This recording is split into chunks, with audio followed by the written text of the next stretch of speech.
Hello investors, good early morning from Chicago, the risk management capital of the world. This is the Morning Stir Market and Resource Rundown for Friday, August 17th. Again, we've got option expiration here today to add some potential volatility to all of our markets. A nice rally in stocks, albeit on low volume, had the S&P up 10 points Thursday and the Nasdaq up 1% on the day. The Dow's finished less than 90 points below the 52-week highs of 13,250. The S&P has been positive for 10 out of the last 11 sessions, with 1420 the key resistance, these multi-year highs above. Crude was up another $1.25 Thursday, took out the August 8 peak at 94.72. This is the highest oil's been in 3 months since the downslide began. Gold had regained $10 an ounce. It had lost Wednesday to finish at 16.16, with resistance at the weekly highs, at 16.29.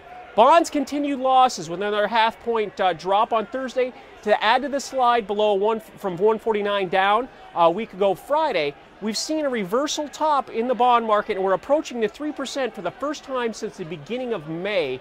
And the question now is, where do the markets stand here on Friday morning? Relatively unchanged, continued quietness here in the summer. We're seeing a little bit of a bounce in some of those interest rates, but the euro currency is holding strong, steady at the highs for the week around the 124, just below the 124 level after a couple days rally. The European markets continue to be quiet without a whole lot of news volatility anyways. The US dollar's been drifting lower from the 84 level, which was multi-year highs from the end of July, to this 82 support that we're watching closely. Bonds have bounced up a little bit here today. We're up 8 points right now. We've got under 145.5 yesterday, and like we talked about, we're approaching the key 3% resistance level in the long bonds. That's the halfway recovery from the March to August run to Treasury safety.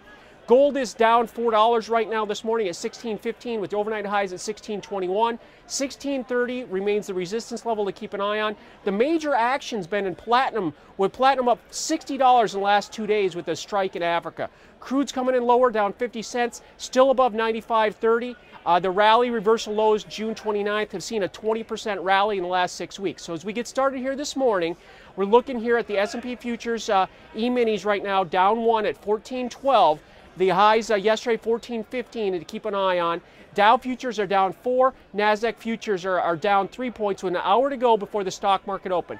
To wrap up the morning, gold's down $4. Crude's off 30 cents. The dollar's steady. Interest rates, bonds are 8 ticks higher, and stock futures are essentially unchanged right now, with the E-mini down 1 at 14.12 and the Dow futures down 5 points. Remember, today, Friday, is the expiration of the August option series in equities that can add some volatility to the markets. Please visit our sponsors for more information on commodities, futures, and commodity options. See you early Monday morning for the Stir in the Markets to set up your trading day. From the CME Group trading floor, it all comes back to commodities.